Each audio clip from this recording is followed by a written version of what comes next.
I was listening to your videos last night and I haven't been moved the way I think since I first encountered Osho. I think you have a very special message. I think you have a very special way of delivering it. And I'm glad I can bring it to more people in some form or shape.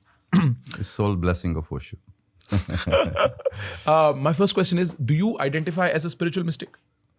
Or how should people conceptualize Satya?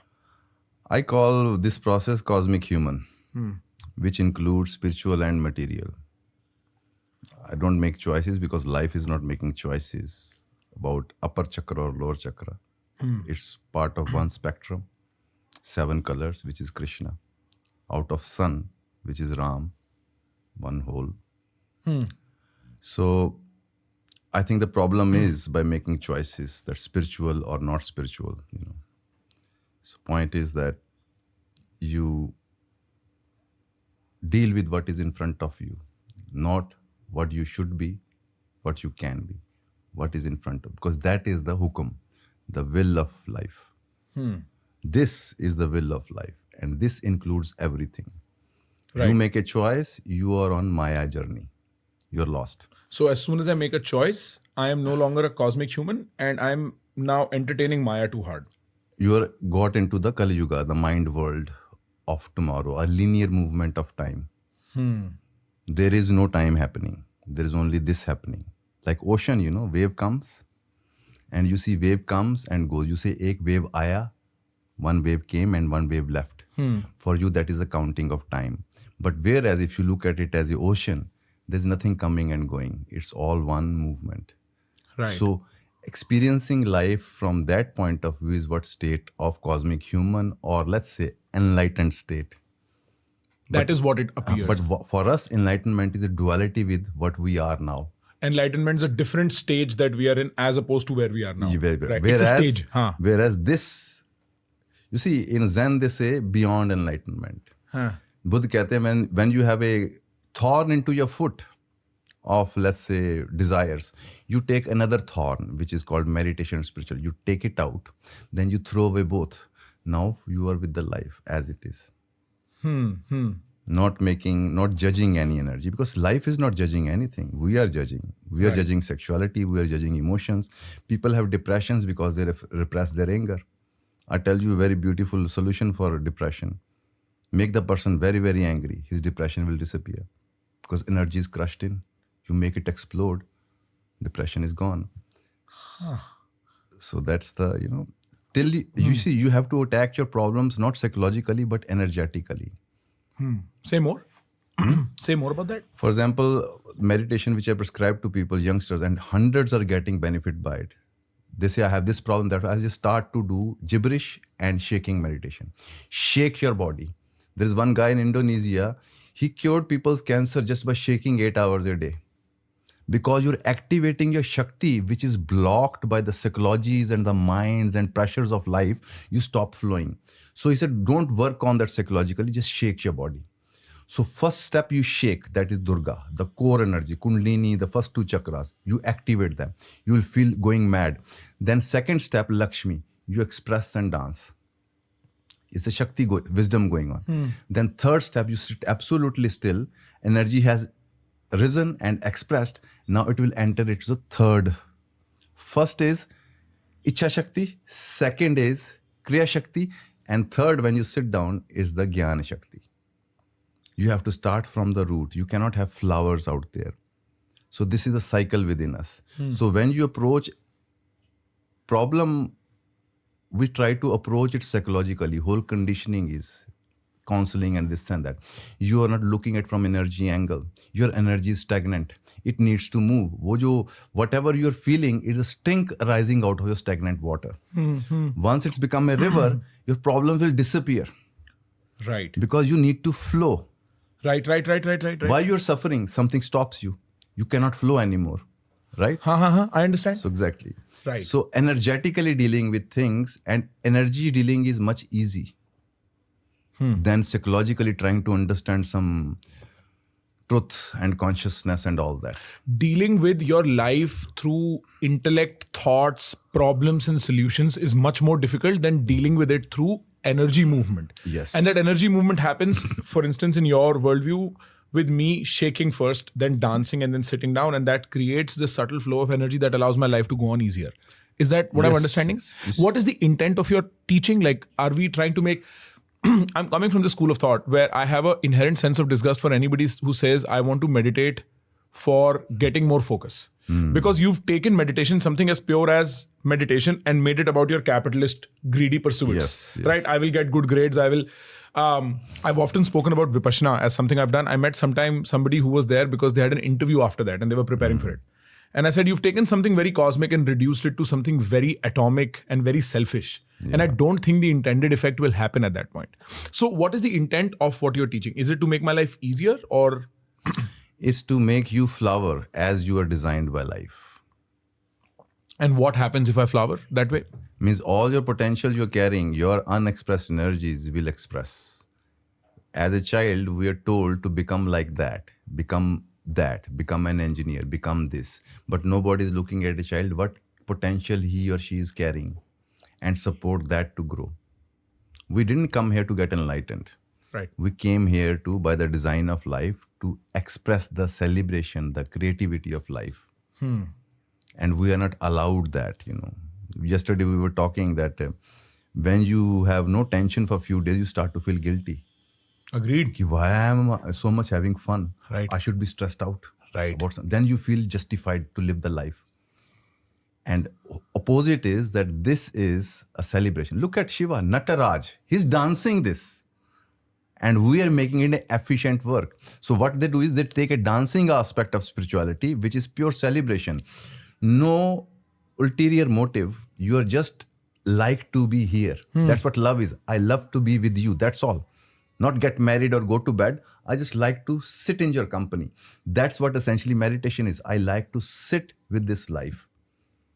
Then out of that abundance of energy, focus is spontaneous. But you're not sitting to get a focus so you can be efficient. So you are misusing higher energy for lower, and it is a big curse.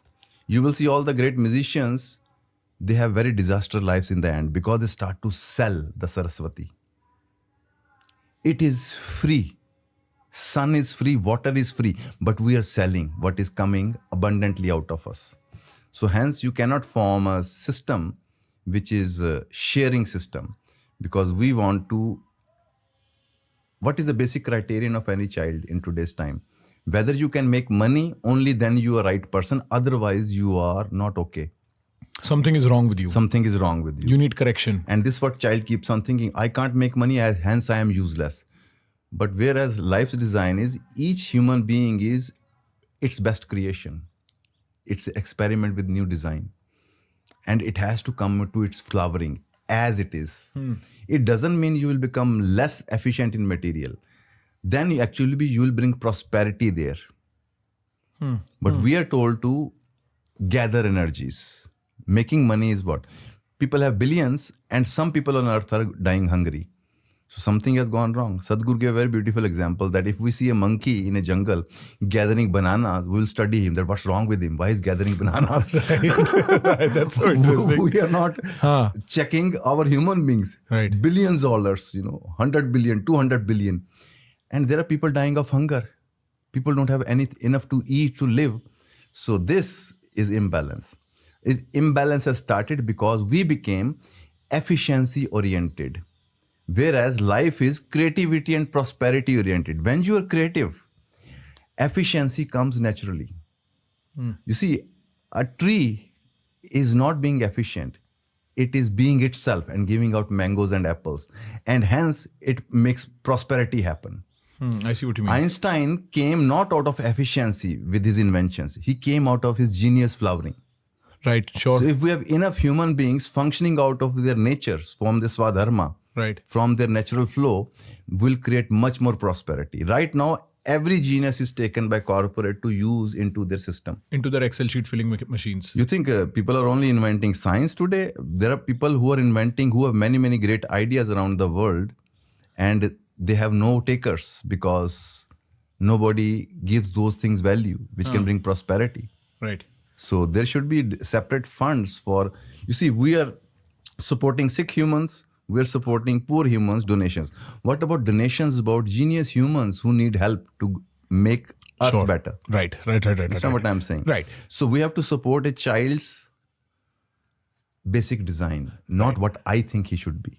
What I understand from what you're saying is the way the modern world works, probably even predates the modern world, is a collective social neuroses of sorts where people have their own addictions or their afflictions or their disaffections they like or dislike, and then they've taken to that like and dislike, made it into tradition and ritual in a way where, like, if a child cannot make money, for instance, where money is an affection, then the child's not worth it. The child registers that, passes it on to the next generation, so on and so forth. And that sort of led to largely a life of efficiency but not a life of celebration. Yes. And a dance is much better than an efficient way of operating through your environment in whatever robotic capacity we can imagine.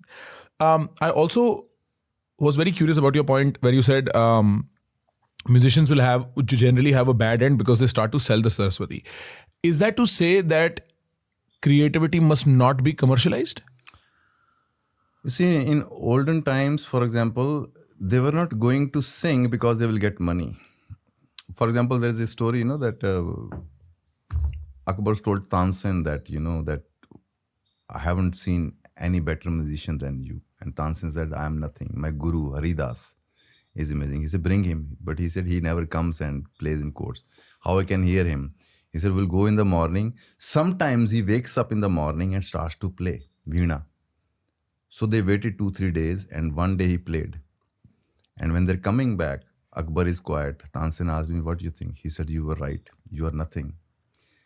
You see, art is a natural, spontaneous flow of the cosmic energy.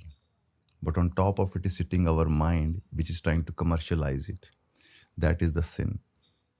So, of course, you see, you're asking me something that it shouldn't be or should it be. Notice most what is happening with singers. Look at all the Western singers. When they start, they are great and all. Then they die. Overdoses and all that. Because, for example, Kumar Gandharv had a throat cancer. He was a child genius. So this energy has to be honored.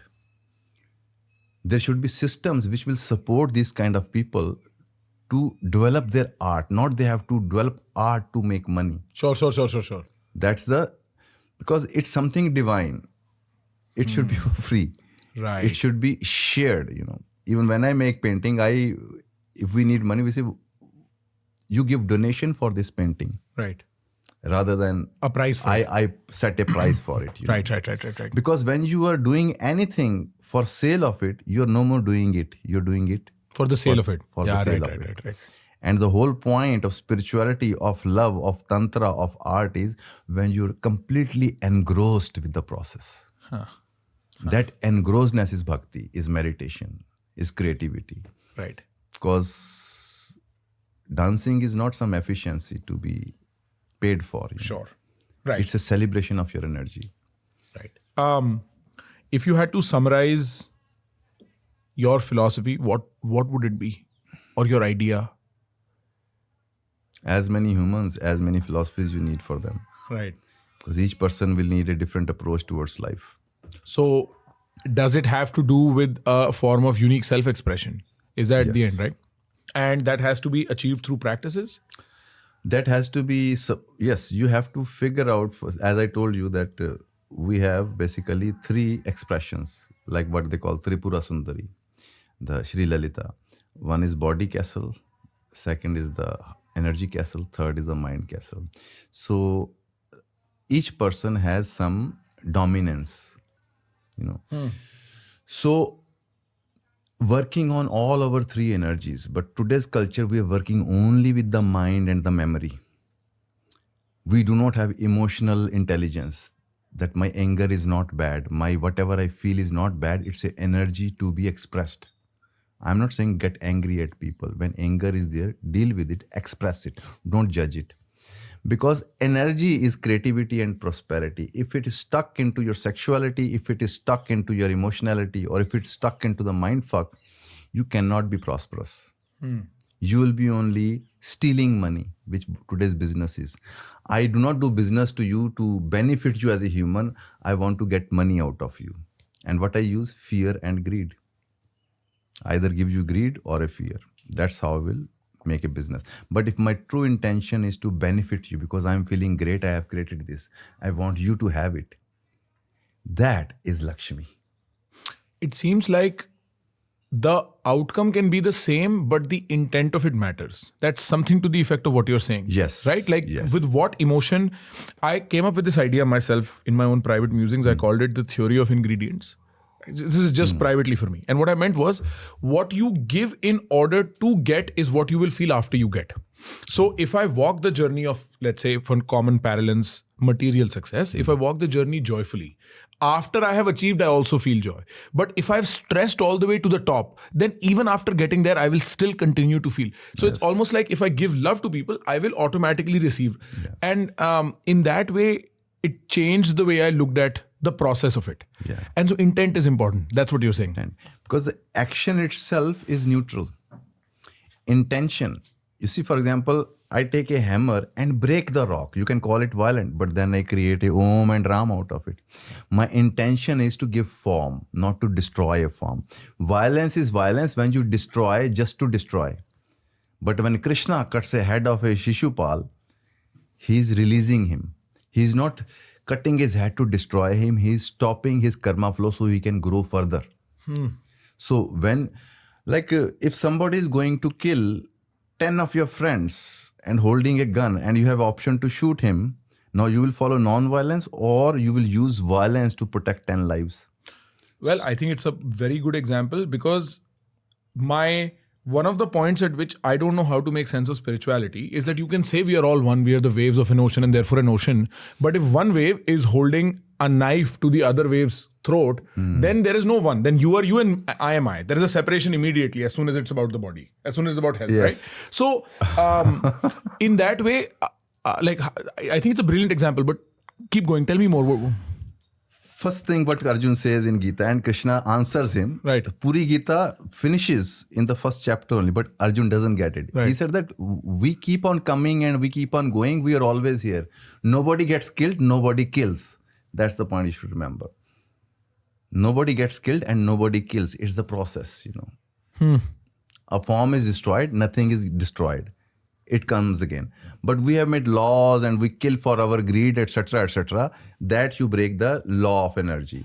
Otherwise, life is killing. You think right now, hundreds of people are dying right now. Right. And hundreds are baby taking birth. Right. So which you will say is the life? It's both. Whereas life itself is eternal. So this is one of the why Indian spirituality, we made it very moralistic. Otherwise, it's dangerous, man. You understand what I'm saying? Kind of. You cannot be black or white. You have to be gray. Right. That's why Krishna is not understood. We only worship his Gita aspect or Kanhaiya aspect. But where he was politicians, where he was using strategies to defeat others, it's all part of the game. You think that Marlon Brando in Godfather is an evil person? No, he's playing the character. And he's playing it beautifully. So it's about, again, Aghor aspect. Nothing is right or wrong. What needs to be done in a given moment, if you are playing politics, I play politics back. I don't play holy there. Because you don't deserve my holiness. Right. Because you are playing politics. So I counter it with politics. Right. If you are being open and loving to me, I also become open and loving. So you see, you are not making judgment of any color.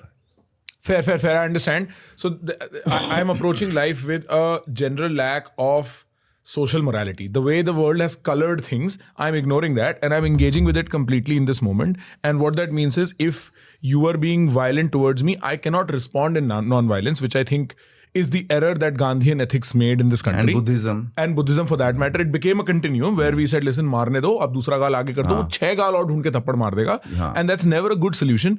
You're saying the Krishnite ways, if I'm being met with violence as the Pandavas, I have to respond in violence. Because allowing a violence on yourself is also violence because you're allowing somebody to violate you. Your first responsibility, unlike Gandhi, you don't give me something, I'll start to go on fast and kill myself. That's not non-violence. That is masochism. So whereas you have to protect this life, you are entitled and given responsibility by life. You have to protect what design is given to you. And you have to use all your colors, wisdom, martial power, power of love, everything to work around that castle, on that Vasudevaya. Right. It's not you only. Basically, it's the life itself which uses all its things to further create life. But what we do is that we start to judge destruction. People can destroy you, it's okay. But if you destroy, then they will say you're doing a wrong thing. So this has to be understood. But another aspect is you have to be very clear with your intention. Are you coming out of, even with violence, are you coming out of aggression, or are you coming out of need of situation? In martial arts, they teach you, can you generate a punch without any emotional aggression? And that punch is so powerful because coming with one total energy. But when you're emotional, your energy is divided. Between the emotion and the action. Yeah. Yeah. But when you are just pure energy and attack, now it's not an aggression. It's a counter to that aggression with pure energy.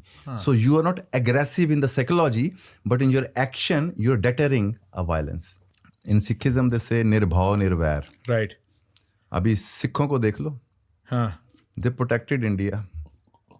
And they were devotees, and their one practice was chanting Om. And when you are creative, when you are a singer, you're also a good warrior. Right. You're not fighting to control others, but protect others, protect life.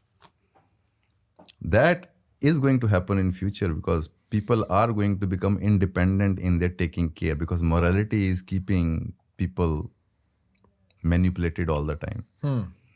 You judge your aggression. You judge every aspect of all times. And everything. if you become very sensitive to your own perception, like we were discussing, I learned that through the silence method of Vipassana, you realize it's everything from the way you wake up to the way you brush your teeth. You have small judgments attached to everything that stop you from experiencing the said thing at all. I remember the first time I was in Vipassana, there was a moment in 5 or 6 days where I looked at the grass and I finally saw grass. And I was 25 years of age when first time I saw a blade of grass properly. Because what generally happens is I look at the grass and I have a picture of grass. I have a concept of grass. And that gets imputed onto the grass. And I look at the concept, never the grass itself. I went to the teacher running. I said, listen, I don't know why I'm seeing in high definition. I can see the drops on a grass blade. And the teacher said, now you are finally seeing. And it took me 3 days to just wrap my head around that idea that most of us walk in a low resolution, like, oh, the wall, okay, grass. Like we just walk like this all the time. 95% what we call living is nothing but thoughts. Only 5% we live in 70 years. The rest is just ideas about things. And for example, the way you saw the grass, that's exactly the point. When you look at the judgments like that also, they dissolve. Because when I say somebody is bad, I have an emotional content with it. I have a judgment and a story. But when I just look at it, it's just a thought. It dissolves. Then you can look at a person as they are. Similarly with your anger, you just have first-hand experience. What is anger? Do you know why we like anger? Why? You get angry, right? Sometimes. Sometimes you must have gotten angry. Sure, yeah. Isn't it a juicy space? Right. Even sadness is so juicy. Yeah. So exactly. juicy. That's the point. Right. That juice is a flow of energy. If you don't judge, there is such a spectrum of color into your emotions. And those needs to be expressed and lived. Best artwork came when artists were going through a trauma or a suffering, because your energy gets concentrated in sadness. And you can have insights. When you're happy, you will never get insights. Yeah. Happiness is a numb state. When you are in pain, you know why we are suffering in pain? Because our mind cannot think or do anything else. It's only focused on pain. Right. That concentration is killing you, not the pain. Your psychology wants some drama, some other distraction, but you are 3 hours just there. It is actually, this is the true process of Kundalini or meditation. When you really focus on something, put your whole energy, you start to dissolve it. But we do not stay with our inner traumas long enough. Because we're afraid of them. If you just keep on feeling it, you will say, when Shakti comes in front of Shiva, she starts to unfold her forms. That's what healing is. When Man is looking at a woman without any judgment, without any ideas, without any pornography. She starts to unfold her feminine aspect to her. So everything in an energy is feminine aspect, which we judged and it's blocked. If you just be with her, she starts to reveal herself. That revelation is what Siddhi is, new insight is. Interesting. So it is about what I am teaching is direct participation with this. Right. If you have anger, don't ask me what to do with anger. Feel it, live it. There's this very interesting thing I heard in an Osho lecture where he said, if you're about to cry, become crying itself, and the crying will disappear. If you're angry, become anger. And I never understood what it kind of means. What does it mean to become anger itself? And the anger does not have that impact on you. Becoming anger means when anger is there, if you do not have judgment, a word saying, oh, I am angry, I shouldn't be angry, you have become two. One is anger energy and one is the thinking energy. Right. But point is when you are anger with anger, because whole point is anger is good or bad or emotion is right and wrong because you judge it. Otherwise, it's pure energy. For example, there's one technique. Shiva says when in rage, freeze, stop, do not move. You're full of rage, just stop. And it will take some time, but you will see rage is there and you're not moving at all. The whole rage will become love after 15 minutes. Same Shakti. You didn't give a usual way out. That's what is in Tantra is saying. You don't ejaculate your energy. You just be with it. It starts to go inwards and upwards because energy is a movement. So your judgments are freezing them inside you. If you don't judge, energy is very liquid. If it doesn't find exact outside, it will move in, become your meditation, become your insight, Right. become your wisdom. But your judgment makes you dumb. Right. If you are with the situation, just feel the situation, think of situation, but no judgment. You will start to have insights because you're going to corners which you never looked because of your judgment.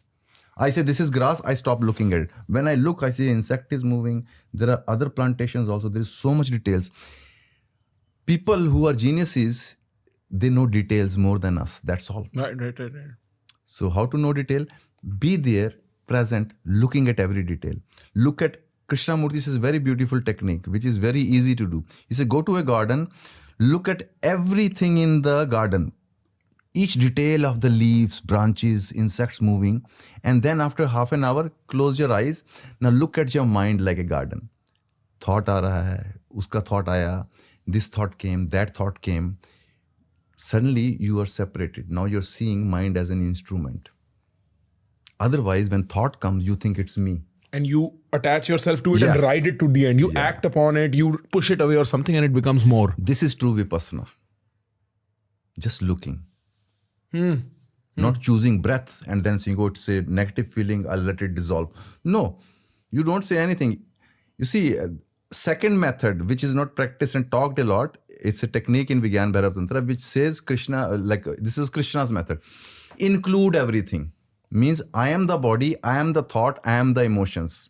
I am the confusion, I am the sadness. Once you don't say, I am not sadness or I am not the body, when you become one with it, duality disappears. Whole suffering is of the duality. When anger comes, you become one with it. You don't judge. You will see it comes like a wave and settles.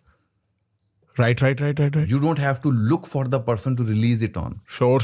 There's something very interesting I heard from you in one of your videos, and it kind of, it was only last night. So I'm assuming, I don't know how long it lasts, but it's made my life at least 10% better. Only one sentence, which was, when you're doing something, you will notice there is always a contradicting energy also that you're trying to produce. I am doing this, but maybe I should not.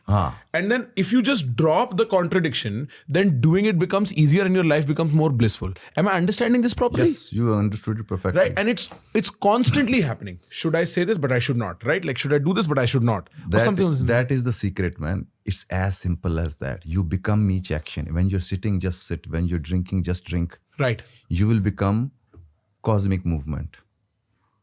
And that cosmic movement is creative, is love, is wisdom.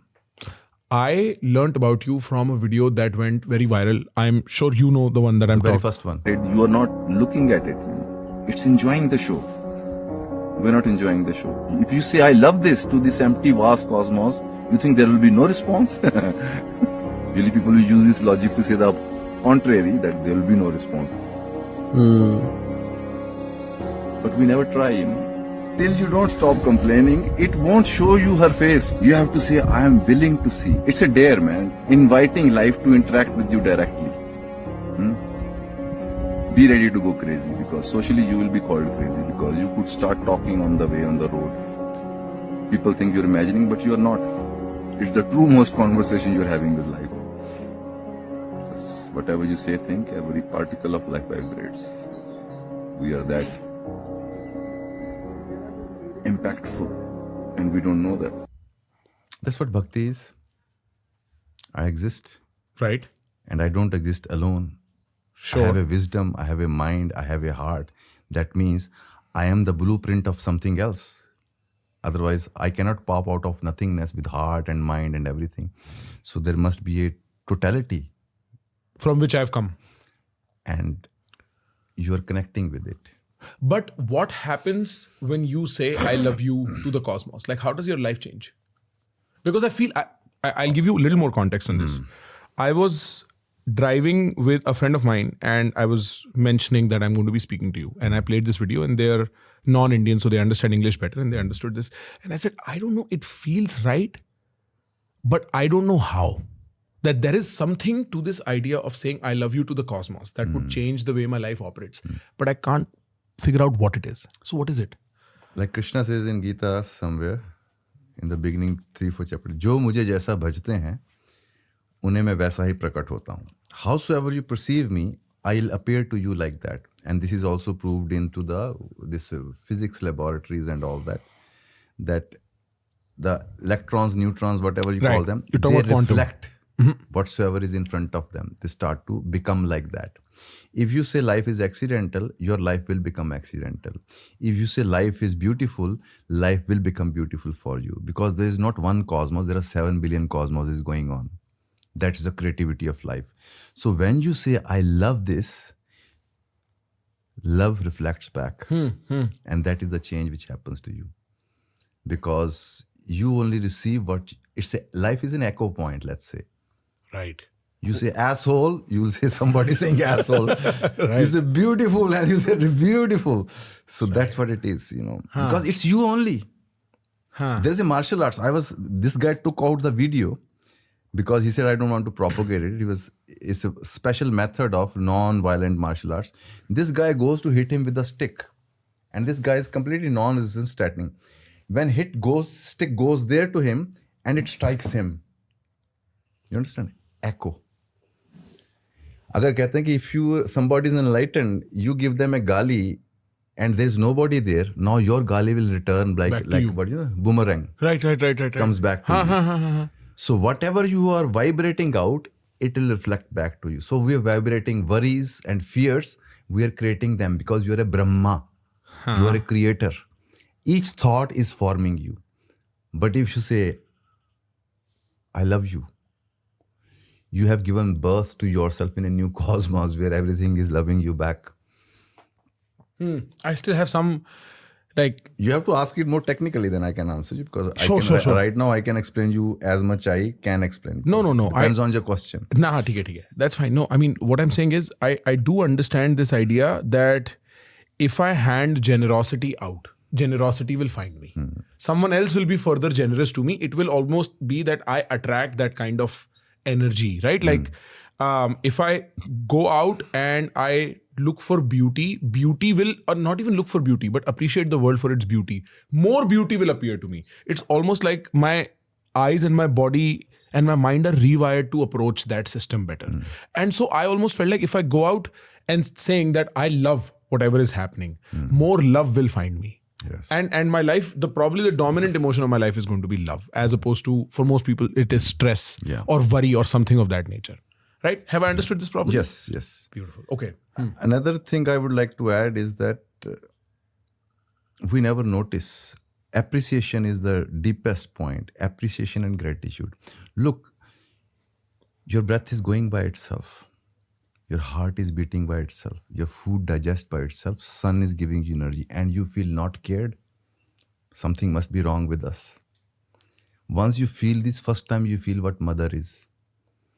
24/7 without a pause, it's constantly maintaining you. Once you start to feel this maintaining, tears will come to your eyes, you will start to dance. Your fear will disappear because you are in the lap of the mother. You are into lap of this present moment. But it's not a philosophy. It has to be felt. It has to be seen. But nobody is really in the present. Otherwise, present is not just a gap between past and future. Present is a living being. Like your woman is a living being, but she has become your wife or something. Otherwise, that living being is cosmic.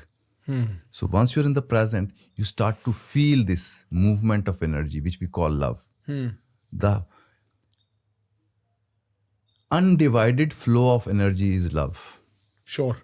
When you are not judging energy, whatever you do is love then. Not love, the emotional, romantic love we talk about. Right. Or a ethical kind of love, I love thee and whatever. Right. The whole, because love means heart chakra. Heart chakra means manifestation chakra. Sky is above, earth is down. They meet, male, female meet, and light is created. This is Tripura Sundari, the present. It's by nature is called Amrit. It's eternal. Have you ever seen any moment when you were not in the moment? No, it's This impossible. is always on. Yeah. It's always on, and if still we doubt, we Right. wonder what is eternal. We wonder what is God. Wow, that's beautiful. But we're not looking. If you look, you don't have to say I love you. That very appreciation, life starts to appreciate you back. So it's being there. Right. Being with yourself first. Right. Only then you can be with somebody else. So this point is very important, that appreciation and participation. Forget about enlightenment, forget about material success. These two things will make you bloom in every angle. Because life, whom you think materiality belongs to? Humans? No. It belongs to life only. And who are you? Life. Who does spirituality belong to you? Enlightened people? No. To life. So these are your two wings, or root and the flower. Once you're present, you will see that you are extended upward and downward. That's what the symbolic meaning of Dhanush Ban. When you hold the bow, one is spiritual, other is material. You hold on to spiritual, you can't shoot arrows. No. You hold on to material, you can't shoot arrows. But the right tension, too much tension, it'll break. Too much loose, it will won't not work. shoot. Balanced tension, you can shoot. So don't make a choice, spiritual or material, stay there. Both are there. Any emotion comes, don't say I don't want it or I want it. Be with it. You will see that energy becomes yours. What you're fighting, your anger, you're saying wrong, you are handicapping yourself by cutting your own energy. This is anger. Sure. I say how to get rid of it. I cut my hand or I just relax. It's my power only. Right. So that's what spirituality does to you. All your energy distorted and stuck in different mindsets and emotions, you withdraw your energy back. It becomes your power. That's how you become powerful, when you stop wasting into blockages, into unnecessary thoughts. That gathered energy is creativity, love, prosperity. You cannot solve it with psychology. It's not possible. I was seeing this interview. This guy was asking people in New York on the road, all psychiatrists, have you healed anybody? Everybody's going, Right. I've seen that. There is much to say about, I think being able to talk about your emotions is probably one fractional, sometimes maybe more than a fractional part of solving the problem. Because at first, you must have to deal with the realization that there is a problem, right? There might be this pain in the darkness. You might have a thorn in your foot, but you cannot look at the foot and you cannot identify the thorn. And for that matter, speaking to somebody you pay, to understand, there might be sense to it. We do it between friends, we do it with family. But to assume that either that is the solution, or for that matter, psychiatry, which is administering mathematically calculated medicines to a person's brain, not his mind, which are two completely different, ununderstood phenomena. So I think the way science approaches the mind is completely deficient. As a matter of fact, I studied psychology at one of the world's best universities. I was privileged in that way. And I remember just going through those classes, even as a 25, 26-year-old they got it wrong. The minute you start to tell me I'm 7 happy, what the hell does 7 happy mean? Of 1 to 10, how happy are you? I don't know. What is your 10? What is my 10? And not just that, there's several issues in the study of psychology, for instance. It studies behavior, not thought. You cannot study thought. Yeah. And so I've always found that art, literature, metaphor, spirituality, religion is a way better way to understand how the mind works than psychology. Maybe psychoanalysis is interesting, but that's what I come to find. The other thing I know from certain experience with spirituality is that you can say all of this theoretical stuff. These thoughts are almost like, they're like alcohol. They get you high a little bit. And if you were to truly be high, then you would move on to the practice. If you enjoy that one sip once in a while, you would come listen to these thoughts, get a little intoxicated, and then come back. That's mostly how gurus are used. Yeah. And that is mostly what our population is used to. Yeah. It's that small little hit, and then I can move 10 days and then come back for it. And so I get all these thoughts. I have a sense of them, but there are access points to it. Meditation is famously, or the different forms of meditations are many different access points. And you recommend a lot of meditations. There's a different set of meditations you talk about. Can you tell me a little bit about the meditations? I always start with people to work on their body first, because that is the root. No need to talk about your branches and flowers and mind and all that. First, unpollute your energy on the body level. Right. Move a lot, work with body, shake your body, express your body, dancing and everything. 50% of your problems will disappear from there only. From dancing? From dancing, from physically expressing. Like I was telling these guys that I got saved from my social darkness. I started to learn martial arts and painting. I survived that because my energy was finding its expression. I would create, I will punch and everything. Shakti needed to flow. Not a problem needed to be solved, What somebody is doing when they're talking about it, their problem. They want their energy to flow, but they intellectualize it and make it flow, but actual energy did not flow. Sure. Hence, it can't help you. We are energy beings. We are not thought beings. So that is the first realization I want people to have. See yourself as electric being. Right now we're talking, it's happening purely in the now. Thoughts are secondary, shadows. Otherwise, this present movement, this is what we call Hanuman. This pure eternal present going on. Amit Vikramaya means eternal action going on by itself. So that is what, for that you use your body, you use martial arts, you use creativity, you use Tai Chi. Because there is a martial arts, for example, Yang movement, aggressive. Tai Chi is Yin movement. So you have to know both your movements, how to be Rudra, how to be Bhadra, how to be hard, how to be soft. So Kundalini meditation, you shake, which is very Rudra. Dancing is balance, and sitting still is very Bhadra. So till you do not know the extremes of your being, you cannot do any work in between. People just work only with Bhadra. When it comes to Rudra, they close their eyes. So that dark aspect overtakes you. That's what our dark side is, shadow side is. Shadow, yes. So it's working essentially with the energy. And of course, with the other techniques, slowly then you go roots-wise up. From the physical aspect, you work with the energy, your sensuality, your sexuality. Have no judgments. Look at it in a sacred way. Even relate with a woman more from a sacred aspect. See her like a goddess, not some girl, some idea. Then third is thoughts. Creative thought, not a repeated thought. Then dialogue from the heart. Then who you are, throat. 5 elements, but basic trouble is with the first 3 chakras. Physically, we are blocked. Sensually, energetically, pleasure-wise, we are blocked. Thought-wise, we're crammed with too much internet and thoughts. Agree. Now you expect self-realization, forget about it. I don't even expect peace at that point. Self-realization is still a far stretch, right?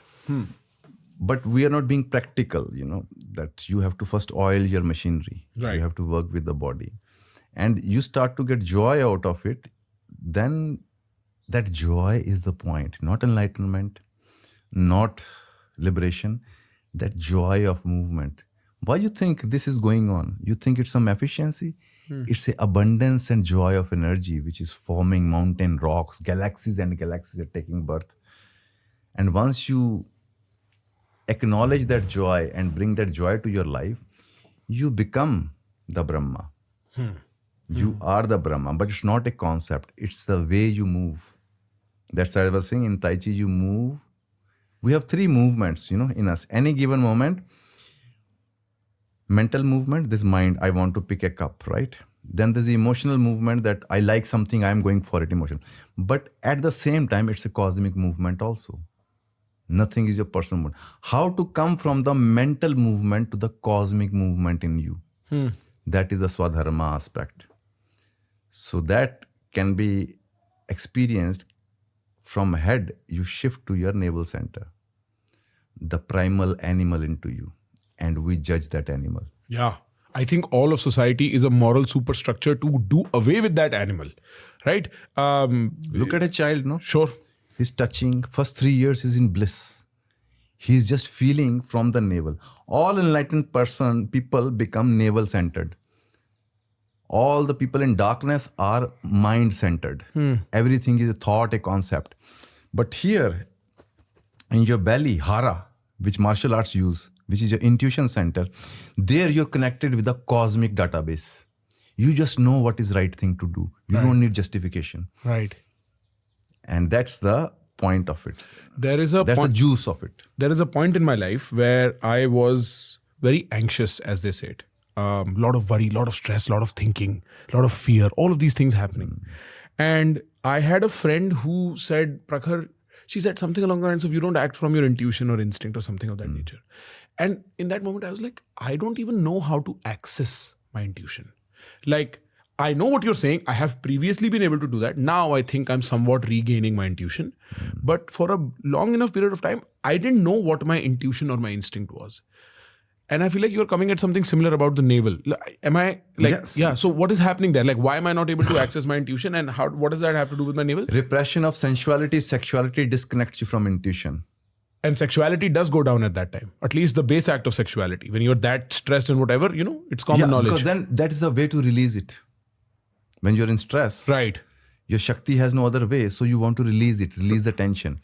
But point is, if you are disconnected from your sensuality, you cannot stay connected with your navel center. You will come somewhere here up there. Even this is blocked because emotional repression. So this diaphragm is blocked. So you don't breathe So you properly. breathe up only. Right. That's why there is a erectile dysfunction happening, because you're not breathing till the end. In Taoism, they say you should breathe till the foot thumb. It should go all the way down, but our breath stays up here. How does it go all the way down? Prana, not the air, man. Achha, okay. Your whole body breathes. You know that? If I paint your body with oil paint, you will die within 2 minutes, because every cell breathes in the prana and breathes out the prana. So your whole body should breathe in. Then you will feel, I am the cosmos. Cosmos is breathing in, breathing out through me. That is the experience of this navel center. You are not separate. This is the mother center. You're connected with the cosmic network from here. Right. And that is what your Swadharma is. This design, you are aware as an instinct that what you are supposed to do in life. But that is repressed to make animal adult slave in the society. Well said. Right. So the whole process, if you look at it in detail, we are being trained to become slaves. All education system, everything is saying, be nice to others, be obedient. Means what you say matters, what I feel does not matter. So we are disconnected. So there's one technique which works very powerfully, that this circulation of spine in round. You will start to get centered into, you have to do it slowly. You do it very, very slowly and feel where the movement is coming from. It is coming from the base. If you keep on doing with awareness, you will get centered there. It will take a week. Then you will feel you are a different animal sitting in the room, because your whole attention has moved from the mind to the navel. Very interesting. And also you will feel sexuality. But if you don't have a judgment or want to ejaculate and release, that is your power gathering. You see, samurai has a big bellies, not because they're fat. Your energy starts to gather. They would judge somebody's wisdom in Japan through how big their belly is, because they're carrying that. They're not here, huge heads. This is no head at all. Head does not exist. Belly exists. There, you are a vital, charismatic energy being. Very interesting. For example, if you are doing Tai Chi kind of thing and in the belly, you will feel females are getting attracted to you. Just automatically. Just automatically. Well, that's a secret. Many guys will say, yes. Let's connect that's what I Satya mean. Ji. कल से Tai Chi बुलाओ भाई घर पे. Because this is, I see guys talking to girl. मैंने ये किया, मैंने वो किया, वो उसको देख रही है. अरे be here, feel her vibration. Right. क्या तू बातें कर रहा है, बता रहा है. मतलब this is very childish. You know? Right. You're not looking, you're not feeling what is sitting. But when you are here, you sense. But people get uncomfortable because if I can feel you, you can't hide from me. Spot on. If you can make eye contact, there is no hiding. There is no hiding. Yes. And if you're seeing from belly, not just looking and here and there, you're just seeing, I just know what's going on. And that's why we are avoiding any kind of energy connection, energy touch. As I said in one video that only time when rebellion happens in society is when couples fall in love. They connect with their energy. Though don't give a shit about anything social. They say, I don't care. I will die for her. Where that is coming from? You first time become aware of a different joy. Now you don't want to let it go. Yes, marriage will kill it. Sure. That is different. Yeah. You killed it. But that energy is what courage is. Huh. A warrior who lives there, he is not afraid of dying because he knows this energy, the joy of it is so amazing. And this center protects us also. Animals live from this center. If I am connected here, you come to talk to me, I know whether I am going to like you or not. Not by the judgment. Just my system will say, Right. Another is smell. If I don't like your smell, it won't work. Nothing will work between us. Because? Because smell is related with the body. Your first introduction of your chemical wisdom is through the smell. If my nose does not like your smell, means something in your system, frequency, it won't work. In Africa, there are some marriages happening by smelling each other. The smell you like the best is the one you marry. There is science to that, yes. Mm-hmm. So that science is hidden from us. Everybody is perfumed. Then you feel betrayed once you marry. Then you say, oh shit, she smells. No, spot on. Marriage is not going to work. Right. So the research is that you are able to tell your immunological, like how well you would go immunologically when you try to make babies by the smell. And this is an ancient technology available to us. But the scents have actually hidden it from everyone. And it's a real thing, yes. Yeah. Right. I tell youngsters that, when you want to get into a relation, tell her not to take shower, tell him not to take shower for 2 then days. see. Then meet. Then smell each other. And now being more visual, Right. send me your picture when you wake up in the morning. Right. See you I at want the to lowest. see that face Right. and smell. Then I'll decide. Now you're being very practical, Right. This is most practical thing. Chalo beta, ek dusre ko smell karo, then you tell us whether you like or not, Right. That should be the thing. That relationships fall apart at their lowest. And so you must be prepared for the worst. Like when it is kind of okay or good, there will not be a falling out as such. It will not destroy the relationship. But it is when you wake up in the morning, when you look your ugliest, that the other person will be turned off. Or when you haven't showered in 3 days and smell the worst, that the other person will be turned off. Yeah. And so my very trivial advice to people who ask me about relationships is make sure you know how you fight. Because that is the worst moment you are having in some way, right? How ugly that gets will determine the future of your relationship. See, as I say to people, which is a Ghori way, which is more like organic way, I have to, if I'm in a relation with you, I have to allow you to hate me also. I have to allow you to angry with me also.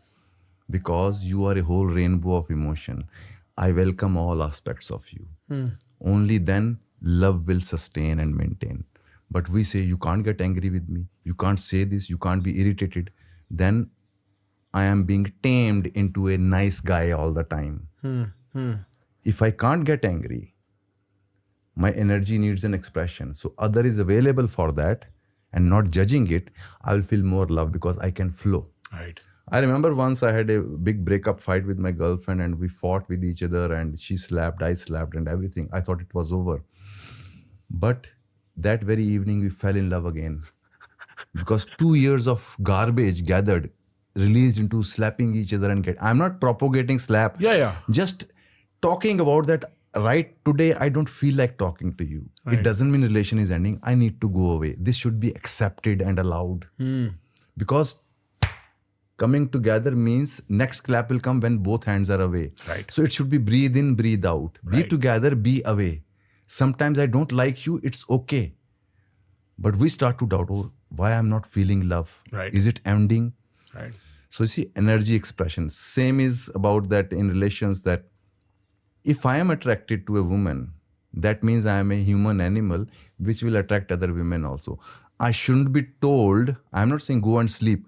I shouldn't be told don't feel that. Right. Whom you're trying to deceive, he must be feeling, she must be feeling. Right. Accept it. Right. Only then she's alive and expanding. That's why she will love for you.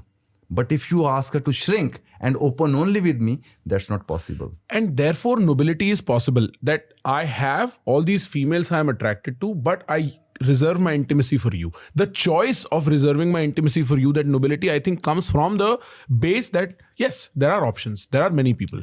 I cannot blind myself to the idea that I am not attracted to many people or she's not attracted to many people. Am I understanding? And, yes. And there is a science behind why to maintain one relation also. That whenever we have physical intimacy with somebody, there is an exchange of karmic patterns also. If you're sleeping with too many partners, your whole system gets confused. You start to live other people's karmas. It's not hunky-dory happy thing, I fuck around and I'm fine. No, your whole system is being corrupted because the electric exchange, sir. And with that, I am taking in your personality. Haven't you seen certain company within 2-3 days, you start to behave differently? What is happening? Right. Exchange of karma. So multiple relations, you start to live other people's karmas into your system. So once you understand this, then you will choose one partner, but you will give out a fragrance that will attract, you respect that, be friends. But physically, you have to be kind of having your own Durga, your own fort. Nobody else should enter. But that I can maintain if I'm allowed to walk around also. Not to feel suffocated by the will or jealousy of one person. Right. That way the friendship has to be there. This is another human being who decided to be with me. So has as many friends. For example, your personality need many kind of expressions. One woman or one man is not enough. Psychologically, I mean. Sure. With some people, you feel certain talks you cannot talk with your boyfriend or girlfriend. Talk with them, express with them. So you're knowing all your colors. Right. That brings in your Right. rainbow of what love is. It's a rainbow. Heart also has 7 chakras. The heart itself has 7 chakras. Because it's an expression of 7 energies in us. And those energies are? All 7 chakras. Oh, okay. Fair. Okay, I understand. So as a sort of litmus test, whenever I engage in conversations that have anything to do with, for that matter, philosophy, spirituality, the body, etc., I ask, or I aim to ask about sex, right? And well, we were discussing earlier about how love is not understood as love. It is understood as this modern manifestation of romantic love, almost as if Romeo Juliet extracted is love, and all other forms of love are whatever. Like people don't necessarily understand. Similarly, I think sex is distorted as well. I think the questions around sex, people have many opinions. What is the position of sex in society? What is the position of sex in someone's personal life? How must one understand sex and sexuality? You see, we have to go to the childhood first, that once a child masturbates, he's feeling guilty and wrong. In the beginning, he's not. He's just enjoying his Shakti. Then parents see it, they say, what are you doing? So first trauma happens with your own pleasure and feel of the body. And there you are corrupted. Now, whenever you will engage into that, you will have in the background this thing. I'm not doing something right. Or opposite has happened to the West.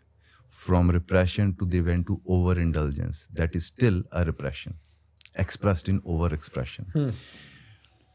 Whole point, what we call Durga, Kundalini Shakti, is the sexual energy, which has capacity to create new life. Sure. How that can be wrong or bad. But we are trained, and because male-female interaction is controlled and made part of social this thing, we have disconnected from the pure energy of it, feel of it. For example, I tell youngsters that you cannot stop masturbating, but at least do not pollute your energy during masturbation. Do not feel guilty about it. Do not use pornography. Just enjoy the feel all over your body, how it's alive and vibrating. In that, because if I'm carrying certain dark energy, pornographic energies, when I will have sex with a woman, I will project all those energies into her and alter her energy also. That is the pollution. But if I have a very good connection with my energy, then you start to preserve it also. Because this energy becomes your genius, becomes your creativity, becomes your prosperity. Only one energy is there, the Shakti and Shiva. That's what Nandi represents, Muladhara. Shiva is riding it. Means awareness, its vehicle is basic Kamurja, the sexual force. That sexual force is the efficiency, the creativity of everything. So the strategy of society is, if your energy becomes contradictory within, you will become a weaker person. You will be easier to control. If you are in good connection with your energy, with your sexuality, you will not compromise. You know yourself as a Shakti, as a energy, not as a psychology, which is about right and wrong, good and bad. So if we want a new healthy humanity, we have to teach people. People have to learn about their sexuality, completely free from any outer pressure. Right. It is just energy, which is giving you joy and you're feeling, oh, I need to. Another is ejaculation psychology. Tantra is saying to you that enjoy the circulation of energy. It doesn't want to really ejaculate. When you are sharing with a woman, she receives and gives you energy back. This circulation starts to enliven and expanding your aura. You both become very powerful. In Tantra, ejaculation is allowed only when you want to give birth to a baby. Otherwise, you circulate energy. So a couple, when they go without ejaculation, for example, they can keep on feeling this attraction all the time. Right. That'll be so amazing, oh? Right.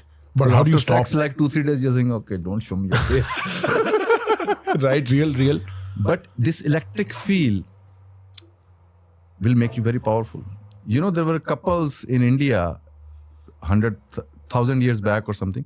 They used to live in one robe, naked. And Indians killed them, shunned them out of the tantrics, were destroyed because they were approaching Shakti directly without any social good, right, wrong. They would interact with each other through energy. But our psychology is, the more ambitious a person is, more he will suffer from premature ejaculation, because you want to reach goals. You do not know how to just feel and enjoy the energy and circulate it.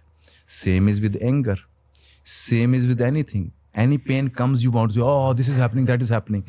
But if you just be with it and feel the vibration of it, you are learning a sustaining power, of containing power.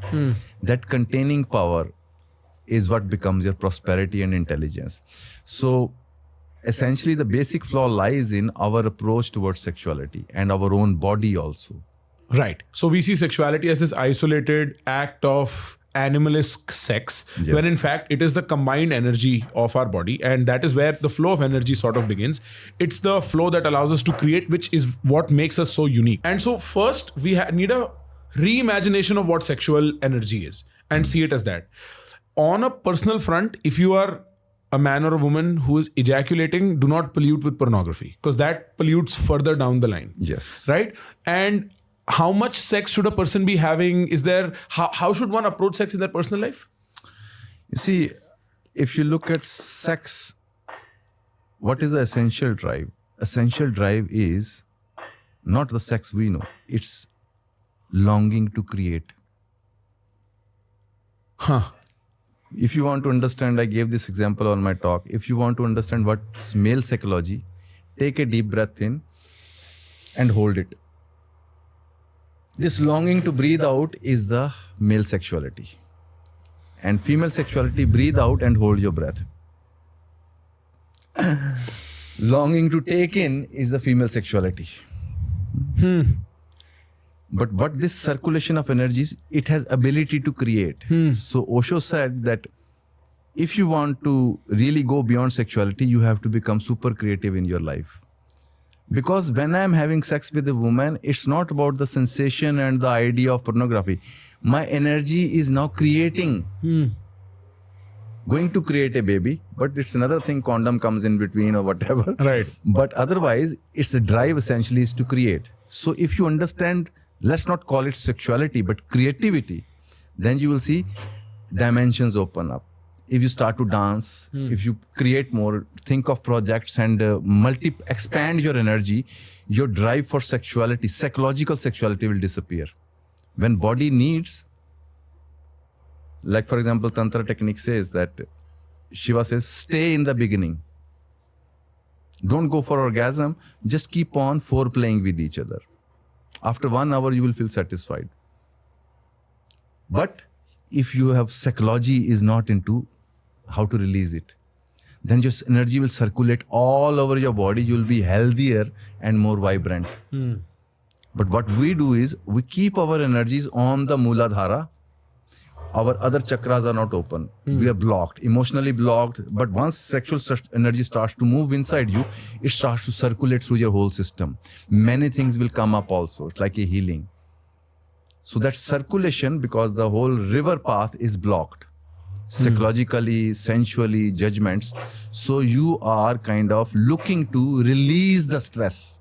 Because creativity is a power. It can feel like a stress also. Right. But if you know how to, like one meditation which Osho said that first dance together, Right. then sit down, do humming together. So you start to feel other as an energy being. Then start to touch. You will feel a different phenomena altogether. Otherwise, two minds are coming and using their body to create a friction and release energies. This is what we call sex. It's not sex. It's masturbation using the other's body. Yeah. You don't extend out and enter other and circulate the other into you. I kind of follow.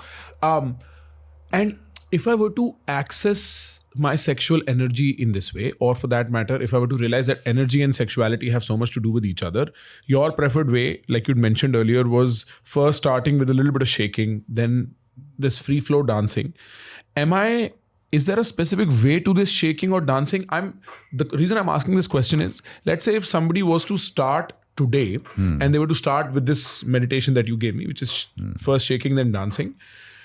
Is there a specific way in which I'm doing this practical aspect of things? Yeah, there is a whole technique with it. There are 4 music steps. First 15, 15, 15, 15. First 15 minutes, you shake your body. In a specific way or just randomly like this? No, you have to shake from your legs, whole body you have to shake. Theek. So you have to shake very aggressively. So all the stored energies into your muscular system will start to open up, heat up. Then you will feel many things coming up. You will feel very aggressive. You will feel you want to scream and shout. So just keep on shaking. And once energy is awake, then next step you bring it to the expression. Because energy wants expression, not want ejaculation. So you start to dance and express. It will open your creativity. And once you have expressed, third step, you sit down, become absolutely still. Now body is still, your energy is moving inside. It starts to open other channels and it activates your third eye, the wisdom. You settle into Jnana Shakti. Trishul dekha hai na? Ichha Shakti is the shaking, awakening your basic energy. Kriya Shakti is the dancing and sitting still is the Jnana Shakti.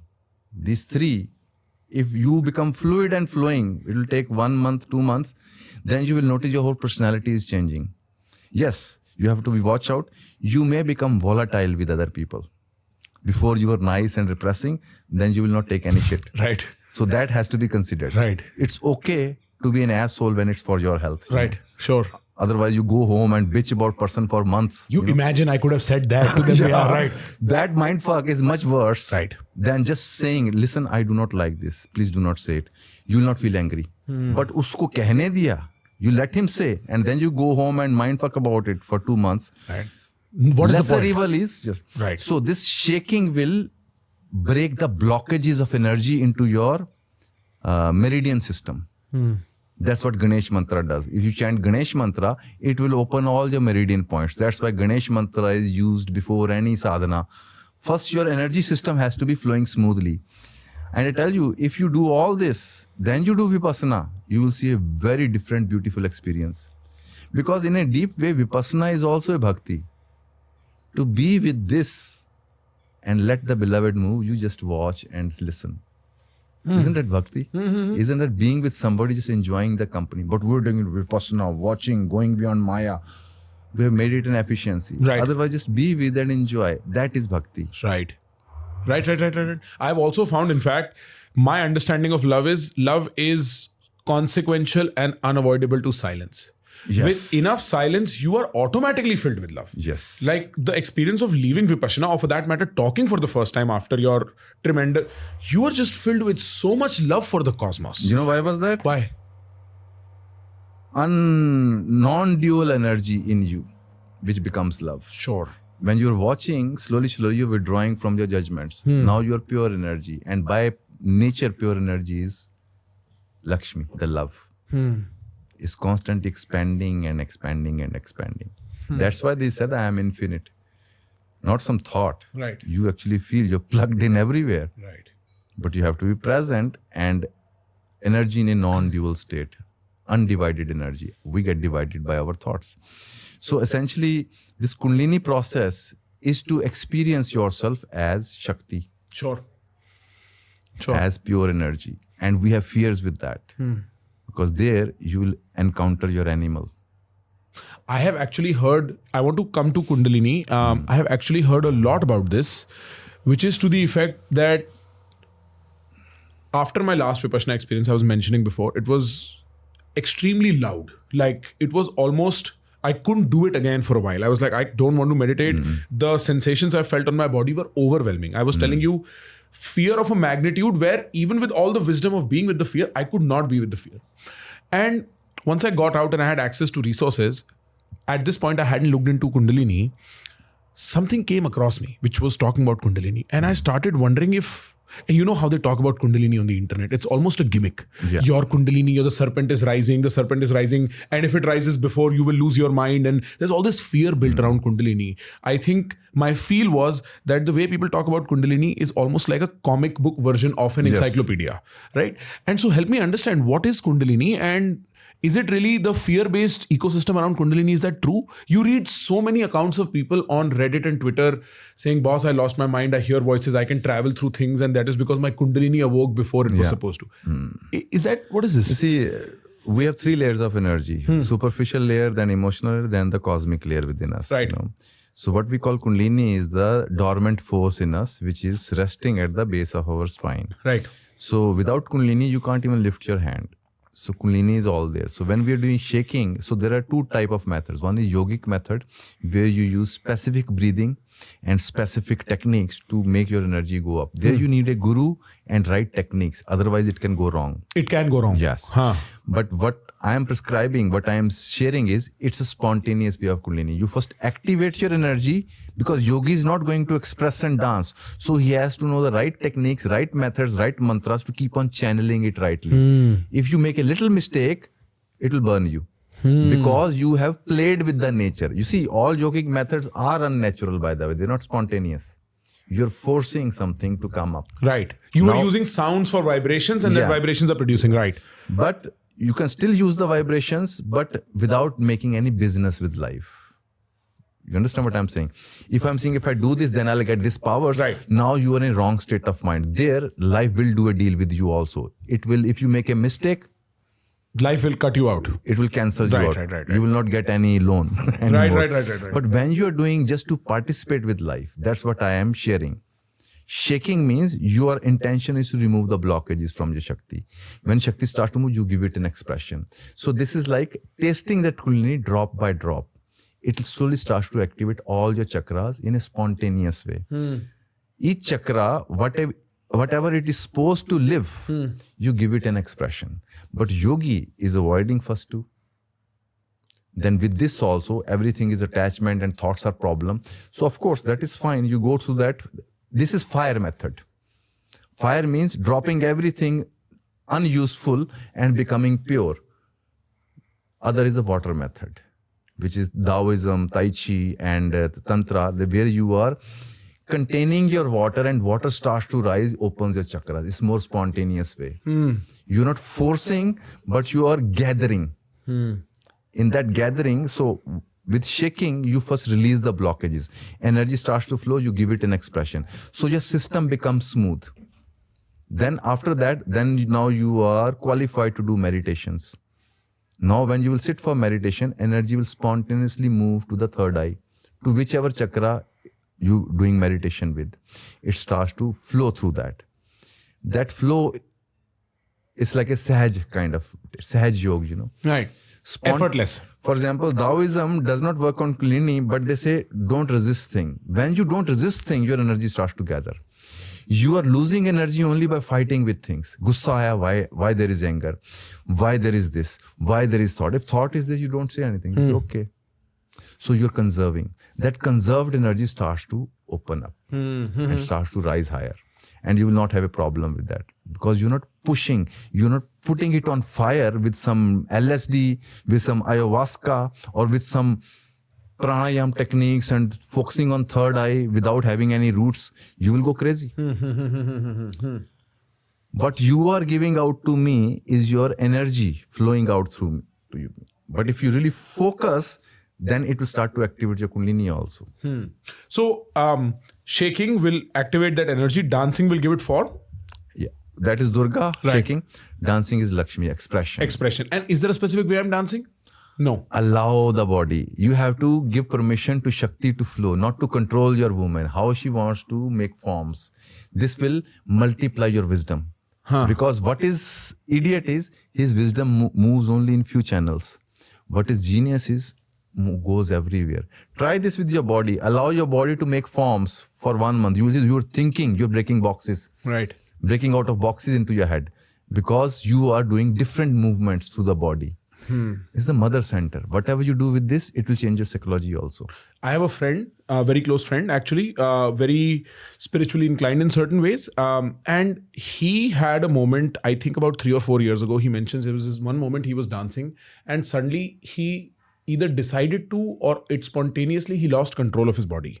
And since then, he spontaneously gets into a dance which is very weird to look at. It does not look like any dance anywhere in the world. But it is so natural and flowy that there is a grace to it that you cannot ignore. I have seen people walk across halls to say, how are you doing this? And he doesn't truly understand and he calls it his flow. He says, this is my flow and it unlocked one day. In Tantra, they call it Mahamudra. He has somehow tapped into the cosmic movement within. He's very effortless in his way of being as well. Because it's moving effortlessly, and if you allow, that's the whole point of Kundalini and dancing. A point will come when you will realize amazing things are coming out of you. Not only that, you will start amazing ideas also coming out of box, because you are now in beat with the present, which is constantly expanding and changing. Otherwise, we are living a life in beat with our past. We want to repeat it. Right. This is fresh and new. And in dancing, you connect with if you really totally dance, don't hold back. First, your mind will get released, then emotions will get released, and the third step, cosmic will take over. And there is a fear involved there. That's why people are afraid to go there. What is the fear? Fear is of losing control, man. Losing your mind. Losing control, not your mind. Okay. Your mind has been expressed through dance. You cannot go crazy with dancing. You can go crazy with doing sitting meditation and some technique because unexpressed energy will explode in your pressure cooker. But in expression, in spirituality or in any relation, anything which can give you beyond experience, we control because you can lose control. Your mind will say, I cannot control this. It just comes and flows through me. And mind wants to control it, make it a commodity to use. Right. Make it a box. I can identify this, right? And that's what surrender means. I leave it to you. This is the actual experience. It gives you a choice. Here I am. Can you let go? You know, I often joke with him. I say, he's a male friend of mine. I say, you're almost like a woman. And it's a joke between us. But what I'm really trying to say is you're very tapped into your female. Because you flow, you surrender. Like life does not inhibit him in the same way it inhibits me. You know? Yes. I'm like, "Arey yaar, tere saath itna bura hua hai. Why aren't you upset?" I have to meet this guy. Man. Yeah, I have to Sometime bring him to you. here, you know. I will make sure he watches this podcast because I know he will connect with your message. When I heard of you saying that you must dance without being interrupted by your mind, I was reminded of him. The third step, you say sit silently because then energy will move up.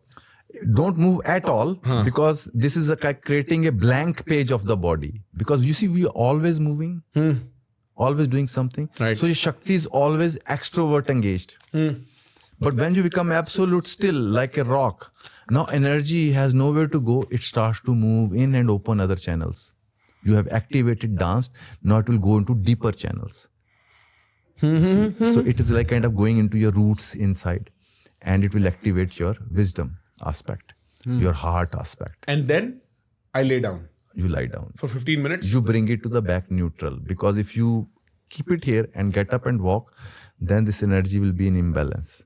So it's a complete circle. You start with Om, sing your song, and come back to Om. And when I'm sitting, should I sit with my spine erect? Spine straight There is a the best. message. Or you can keep standing also. Acha. But still, But don't move. don't move. At Because all. there you are allowing your Shakti now to move in. Sure. Because people just, thoda khujli ho gaya, itch here. No. That Shakti, that khujli and whatever is energy, right? At that moment, Your mind is not allowing it. You know, this is one of my basic techniques. If you can learn to practice to sit still every 15 minutes, every day 15 minutes, absolute like rock, you will experience your body in an absolutely new way. You will feel such a power. And after sitting half an hour absolutely still, you will notice your movement has a charisma because your energy gathered. Now, whatever you do, it has a power. Very interesting. Have you seen Osho entering the Buddha hall? Yeah. That charisma is gathered energy. It's a energy moving. We are leaking. We are flagging behind the things. But once you, in martial arts also this happens, when you're sitting still and gathering energy, then your movement is so powerful, your gathered energy. And that gathered energy brings prosperity, brings love, brings new ideas, brings wisdom. We are thinking intellectual knowledge will do that. That is a fallacy. That is a male controlled. As you said, your friend becomes feminine. He's in the hand of Durga now. He has to allow it. It's a very interesting transition because I've seen him before this happened and he was like any of us, very regular.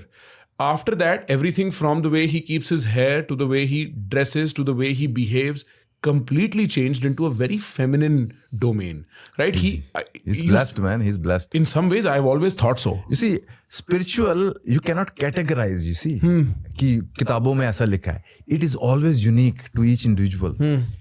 It takes years to recognize that enlightenment has happened. Because it's none of the things. Yeah, it's not mentioned. extraordinary in any way. It is you have become, you will not even know you have changed. Right. You know, so that's how it works. And this is the goal, man. For example, there was a Russian dancer. He died crazy at young age. You know, he was a ballet dancer, Nijinsky. He would dance, he would take a jump. Humanly impossible. Not only that, he would come down slow. And those Russian Catholic mind or whatever, they thought devil takes over. And he was also living in turmoil. And he kind of died young. In India, he would be worshipped. कि गुरु जी right. Hanuman ji आ गए अंदर. Right. That's the truth. You lose gravity when you are in absolute state of energy and joy. Gravity stop working on you. You are now pure energy floating. How do you think Hanuman Took flight. Yeah, right. Because no more gravity pulling you. Desire and everything is your gravity. Some monks rise because your energy is now powerful. Grace is pulling you up. So there is a whole tantric method of Mahamudra in which you stand and allow your body to make forms. And then there is other methods for it. It's simple. Point is, a point comes in this movement like in Tai Chi, masters just stand and allow their body to move. This is allowing the cosmic movement to flow through you.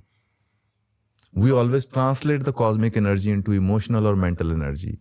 We never keep it primal as it wants to flow. That is the pure power and pure genius in us. And that is out of society. No society can control. Fair. There's a question I want to ask you. I'm not sure if we will end up keeping this in the final cut or not, but I think it's a safe place to ask this question. There's a controversial side to spirituality that has to do with substance. You mentioned LSD and ayahuasca earlier. I'm sure you're abreast.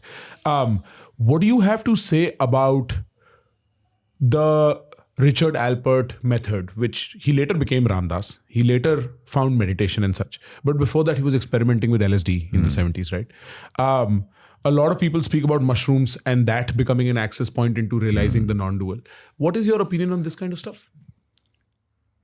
You see, they can give you a glimpse, and if you are using, then keep it there. Don't make it a habit. Sure. Because sometimes when you start on spirituality, you have no idea what you're going into if Guru is not around. So sometimes to have substance use, it can give you some picture. Okay, it does exist. Something is there which is beyond me. That can be good inspiration, but it shouldn't become your dependence. Because what you are doing with drugs, because I have to mention this because for many people to listen also, whenever you are taking any drugs, your windows are open. Many kind of energies and spirits make place into your body. I have seen so many guys who are smoking. Half of them I know are possessed by different energies because it's like having sex with too many people. You're sitting with too many people smoking joints, your system becomes very open. So many energies start to live through you. You start to live other energies, karmas through your body. Then it's not you want to smoke, they want you to smoke. So that you can feed with your prana to their formations. You understand what I'm saying? Roughly, but yes, I can make a sense. And many people go crazy because their whole personality changes because you are trespassing. You understand? With drug abuse, you are trespassing into a territory where in Sanatan, we go there with reverence. The Devi, I want to come. Please allow me. Right. Here you are popping in a pill or smoking a joint. You are entering there uninvited. Right. So there, around us, there are many kind of energies present. If you are not in the right company, in devotion, for example, they say hang out with devotees only. Other people will infect your mind. And everybody is infecting our mind. And what to say about opening your mind open, any kind of energy will start to reside into you. And it takes 9 months to 1 year to clear that impact. Only then you, oh my God, I am still the same. Something in you has come to a pause and it starts to live other people's energies. So this is the danger around it. That's why in India, when Babas guys do, they do a puja of a plant. They bow down to the plant and they talk to the plant and they evolve the consciousness of the plant. They say that you will enter us and you will evolve through us. Then a special ceremony and chanting, then they smoke. But now you're sitting with every kind of idiot and fucked up mind and you're smoking with them. So your psyches mix. You become a crowd of energies. And that's what possession is, or ghost riding you. Somebody else's intent, dead or alive, starts to ride your system. This danger nobody talks about. And many addicts, they are not addicted because of the body, they are addicted because the energy residing into them won't let them let go. Say more about that. For example, who are you? You are just thoughts, right? Sure. If you do not know a center which is not a thought, you are constantly being possessed by internet, by this car, by that car. Right. That is a normal accepted level of possession. So when you, for example, take a drug, some energy enters you. You may not take it again, but that energy, that ghost into you, it is living its karmic patterns through your body system. So it will force you to have it again. You will feel this longing, I want to have it, man. It's not you wanting it. That energy in you want to have it. You understand what I'm saying? So you were sitting quietly and suddenly you saw an ad which says you have to have this. Now you want to have it. Right. It's possession. It's possession. Right. So when you have that kind of mind and you're smoking, many kind of darker energies, which we have many names, and Asur, Rakshas, Jakshini, Dakshini, many levels of energy. According to your makeup, that kind of energies you will attract. For example, you can end up feeling very sexual also. You may want to smoke again and again because that energy inside you, they need a prana to live by. So they found you. They will use your prana to replay their dream. That's what ghost is. Who is in a loop, in a desires loop, and is going on. He's looking for similar bodies to enter where he can play his desire out. Right. Right. Right. So that's why these things you have to be very careful when you take. It's very dangerous. I'm not talking only the moral, ethical issues only. On the level of spiritual level, you become crowded with many other entities inside you. And it takes years to clear them. Huh? They keep on controlling your life. Very interesting. It doesn't come cheap. This is a perspective I've never heard. I mean, you generally hear about the social, or for that matter, moral dangers associated Or with even medical. Or medical. But even medical can't do if they don't treat this aspect as well, that chant mantras and cleanse your system. Only then you will be able to let go of the addiction. Mantras help letting go of the addiction. Because you're creating a new, fresh pranic energy where it starts to burn the lanka of the Rakshas inside you. It's a past. Right. And only way to burn the past is bring the present light. Hanuman, Ram, or anything. Any present vibration will burn the old formations. I think at a certain point, either when you're in Delhi or I'm here back again, I want to definitely talk to you about the many metaphors in the Hindu mythological ethos, because I think that's a conversation in itself. That is one thing we were planning to do it also, me and Jeet. Right. And I think it will be a good idea. You should also come. Sure. Or you can do separately. Sure. Because I want to talk about these various, what Kali means, what Ganesha means, what all these energies means. Right. In a contemporary, psychological, understandable sense. Exactly. Not some mythology out there and you can't relate. you Not know? with the separate, as the included. Right? For example, Kali is electric current of the cosmos with negative, positive. And we are apps. That's why Kali is the great mother. Understand? We have made one with tongue. It's just, they're implying something. It's a symbol. She's standing on Shiva's chest. Means this is a dreaming state of Shiva is dreaming Kali. That's why he's lying down, eyes closed. Her right foot is on his chest.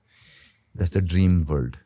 Manifestation world, 52 heads means letters, 52 letters of Sanskrit. Her tongue out means she's all there.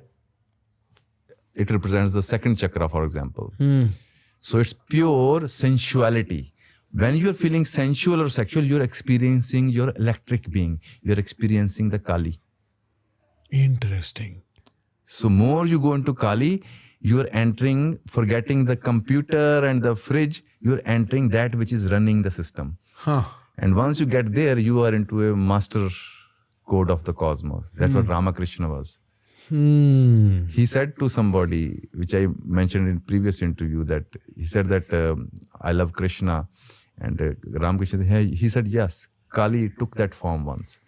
Point is that primal force is Vishnu, is Shiva, is everything. It takes every form. But in itself, it's mystery. So that Kali is the scary also, because beyond your morality, duality, it's just one force, one electric cosmos vibrating. Wow. And that is the state of bliss. Wow. Once you connect there, then small pleasure, small electric currents, shocks, it's a joke. Right.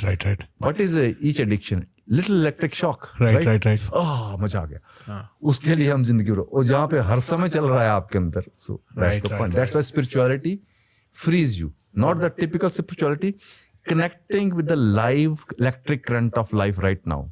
Right. That's what I am sharing and trying to make people understand. I also, in my research, did not come across much about your history.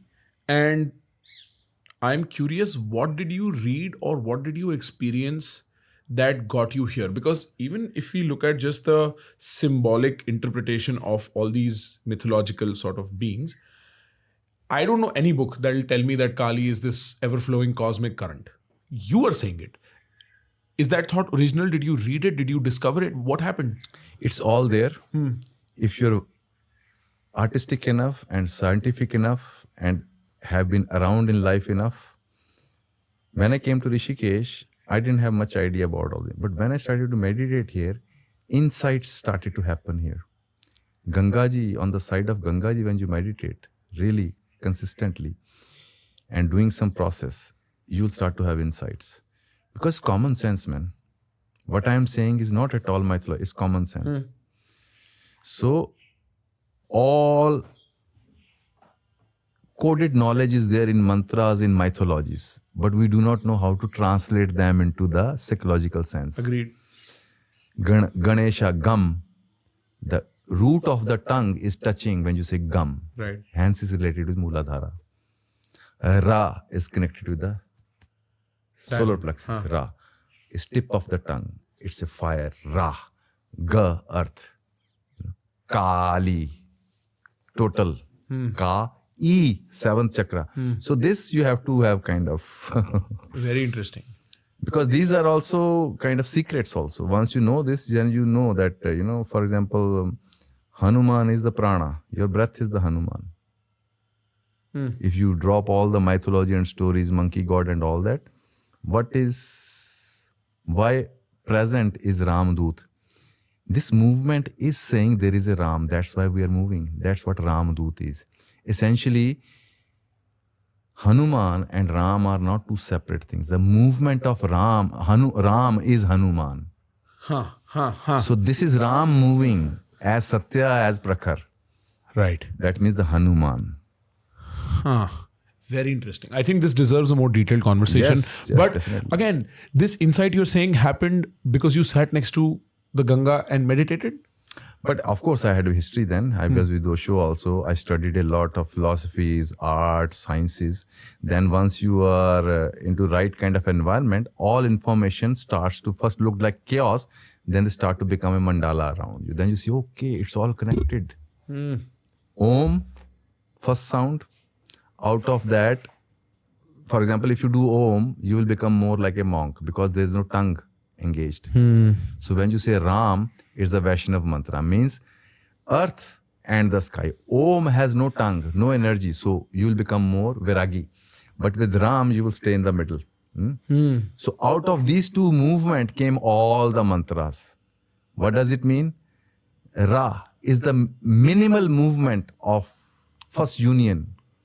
So that's why the Shri Ram Rameti Rame Rame Manorame Sahastra Nam Tatulyam Rama Nam Varanane. When Parvati asked that we cannot speak Vishnu's 1,000 names, so Shiva says you can just chant Ram. It is like chanting 1,000 names. What means 1,000 names? Means this present movement chant this Ram. This is everything. How do you think this Ram is happening? Whole cosmos is engaged to make me speak this Ram. So who is this which is saying Ram? Ram only, no? I am just an illusion in between. The day your Shraddha happens to this Ram which is moving, you are Hanuman. You are now working at the order of the now, command of the now. And out of this one movement, all the complex movement of mantras. So for example, if you chant Ram, it will guide you to which mantra you need according to your system.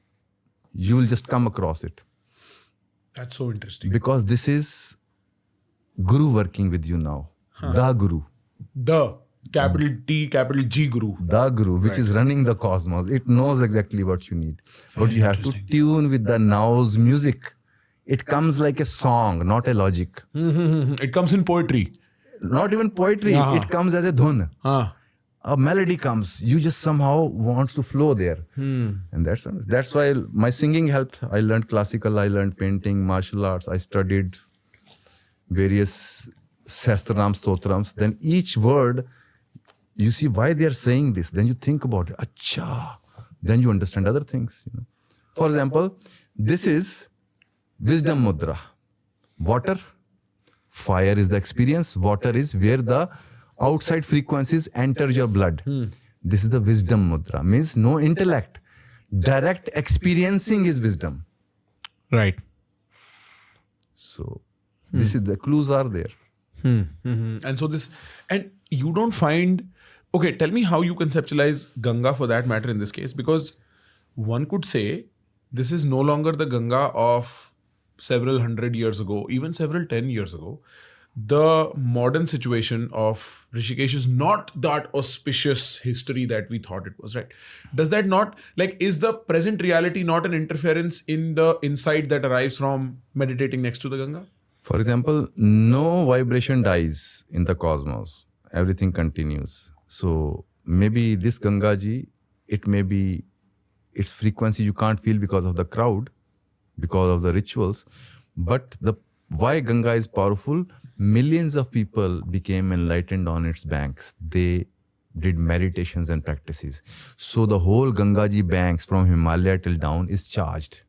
If you go in a right frequency, you will catch that frequency. But if you go to do a ritual and some, loudspeaker thing, It won't work. you have to be there, spend time there, be quiet there. You will start to notice many weird events happen, but beautiful ones. When you sit by Gangaji, not go for rafting. Come on. Connecting with the animal. I call it connecting with the animal. Sit by the Gangaji Right. and sometimes scary, sometimes beautiful, but things happen. Right. It sends you messages also. I think there's a very unique thing happening right now. And I'll put it very simply. I think we are having the first or the second generation that is born in the screen world. The world is now occupied by these rectangular objects of existential dread. Okay? And it's very different because you see, when Prakriti evolved into Purush, there was a friction. And we discussed that friction, nature, nurture, even up until now. And because Purush existed and the ability to imagine existed, there was a dissonance between my lived experience, as you're saying, the present moment, Ram, and this imagined. And therefore, there was this constant conflict that many spiritual teachers and masters and gurus have tried to resolve through many methods of meditation and philosophies. I think what is happening now is that between the X and the Y axis, which is real life and imaginary life, there's a third, which is the virtual life. And I feel like what that is doing, the way that is sucking prana, the speed at which it is distorting prana out of our lives Very is right. unprecedented. Yes. Unprecedented. And it's, even at 15 years ago when I was in school, it was a very trivial problem that parents would tell their kids, listen, beta, why are you spending all your time on your laptop? Now my parents are spending all their time scrolling reels. It is the most widespread disease we have, in my view, in the spiritual world. The most widespread. It is everybody without exception. I think the biggest problem with going to jail or sitting in a flight is the common experience of not having a screen. Right? And it's exactly that bad.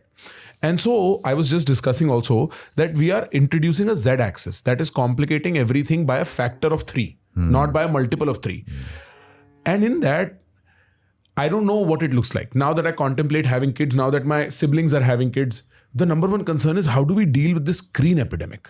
Because the virtual life runs faster than even the imaginary life in some cases, right? You can have had sex 1,000,000 times in the virtual world through pornography. Yeah. But you've never had it in real life, and your imagination is all borrowed from the virtual life. So it's not even organic imagination in that case.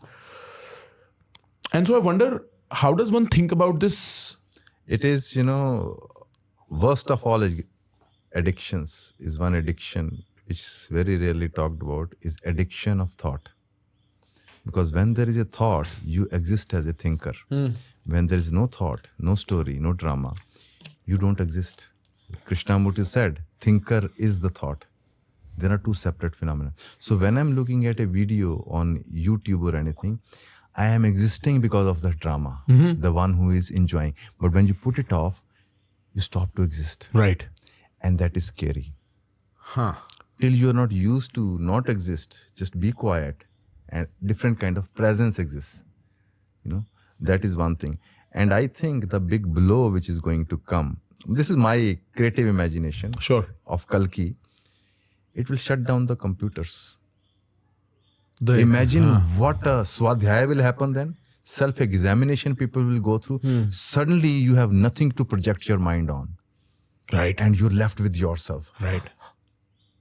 People panic worse than death when their phone is lost. Yeah. Doctor tells you have cancer, you'll die in 6 months. He'll say, where's my phone? I need to tweet about it. Right. So you see, that is how bad it is, because continuation which gives you a drama to your ego, that is what it is based on. So till you do not taste your original prana, feel of ras of you will be needing this. It is a kind of offshoot of our culture. It's a microcosm within. Yes. Artificial intelligence also is a microcosm mind aspect of our fears. It will overtake us. As if you are not overtaken by your mind already. Sure. You're saying, oh, artificial intelligence will take us over. No. We are taken over anyway. You are a slave of your mind already. Yeah. Now and your you mind created is a master slave. Right. whom you are slave to. Right, So right. that's how it works. Right. Mm-hmm. So this is kind of extreme of like our Kali Yuga. This is exactly what defines Kali Yuga. Everybody, Kali Yuga means living into a thought as reality. Everybody suffering is that nobody suffers from life. People suffer from their own thoughts about life. Once this becomes clear, the net of Maya cancels. You realize it's all me. You know why some people die because of enlightenment? When you realize that it was always me making stories, telling myself. Nobody ever hurt me. Nobody did anything. There is no birth. No, it's all me. That is Kavalya. Coming, realizing that I am the projection light in the projection room. There is nothing going on the screen. That is where you realize that you are giving energy to a thought. That's why it is becoming real. Yeah, right. I am giving energy to the internet. That's why it becomes my world. You can withdraw anytime. And deal with the addiction withdrawals. Yes. Yeah. That suffering, if you go through intentionally, then you don't need any other sadhana. Whole sadhana is make you go through suffering intentionally. Right. You can use that addiction as a method of liberation. Right? Yes. Because when you start giving it up and the suffering is felt. But be ready. Yeah. You will go through some deep Hell. shit. Yeah. Deep chaos. You will see, oh, I'm nothing. Fuck. I need something. It will burn you inside. And if you can stay with that burning, you will notice that burning, what tapa means. Everybody wants to change, but nobody is willing to burn. Any change comes through burning. What suffering does to you, it starts to burn you. That's why we call it suffering. It's changing you. When you really go through a suffering deeply, you will see after 1 week, you are a different person with fresh, like a child. You feel ready for life. Why? Because it took away your garbage. It burnt your garbage. All your arrogance disappeared. You realize with this pain, I was like a mouse. You lose your ego. You become humble again. You become pure energy again. And that is the state of Bhole. What we call Shiva, the innocent one. Like if you want to experience Shiva, look at children's eyes. That is Shiva looking right back at you. You don't need to find Shiva, just look around. Right. It's looking back at you. I have only 2 more questions. One of them is, what are you doing here and where can someone find you if they had to from this conversation? Best way to connect is on the Telegram, and please do not let it known that where I am, because I am keeping it kind of private. Right. Because unnecessary people comes. Guruji aapke charnon mein baith rahe hain. Arey yaar. So what I'm doing here is kind of more like creating a space here where I am asking people to do creativity, meditation, being in jungle, learning a new organic lifestyle, which is neither material or spiritual. It's like embracing your energy and letting it express. That's what we need. Because mostly people go into spirituality to escape something. We go into any kind of pleasure to escape something.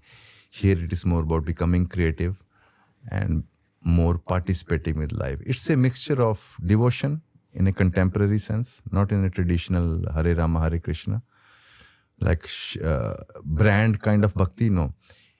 For me, bhakti is totally engaging with what you're doing.